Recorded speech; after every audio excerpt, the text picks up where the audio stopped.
Alright, so I've been given a really good question, which is a lot of Torn isn't played on Torn, it's kind of played on these kind of auxiliary groups, and one of the most important is Discord.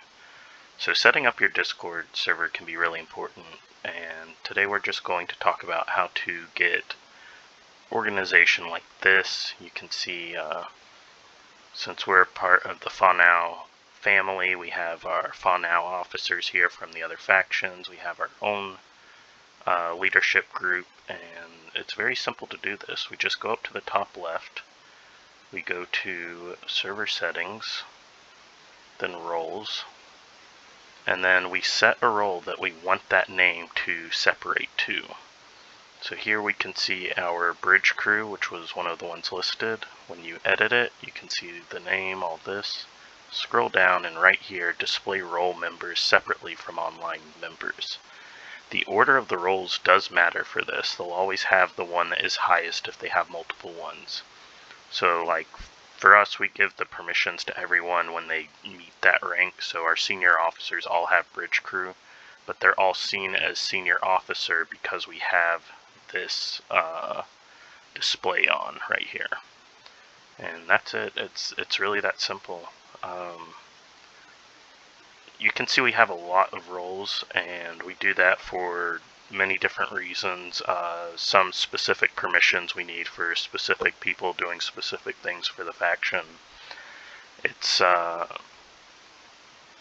kind of linear how we do this though, at least with the colors. You can see we kind of have the blue colors for the crew, and then we kind of keep green for Faunau people. And then our officers become these purple colors, and then red for the leadership. Of course, I'm not telling you how to do your colors, I'm just saying some kind of logical flow helps, especially just for visual cues.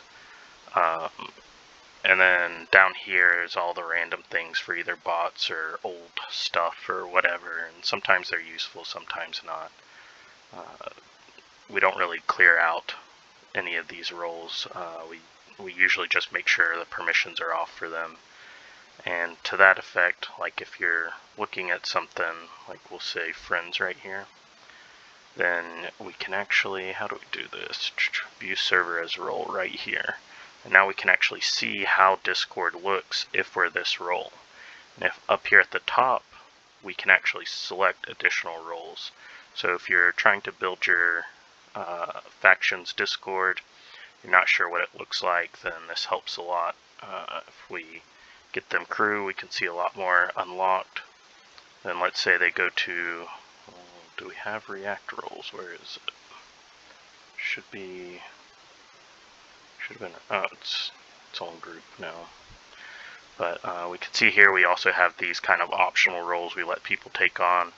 So, you know, we can give them per cat cafe, and so we would just go there and give them the cat role. And just by clicking the cat reaction, it gives it to you, but since this simulation, I'm doing it through here. Does it say cat? I don't remember. Yes, it is. So now we have per cat cafe right here. So React Roles is a bot that you can put onto your server to let players do this and kind of change things. If you wanted them to change which group they're in, they could do it through here. I wouldn't recommend doing that because this should be a visual aid for leadership to know what is going on at any given time or who's available. But the options there, it's very easy to build it out any way you want. Anyway, I think that's it for server roles and how to get this looking the way it does. That's it. So thank you for watching, and thank you for the question. That was a good one.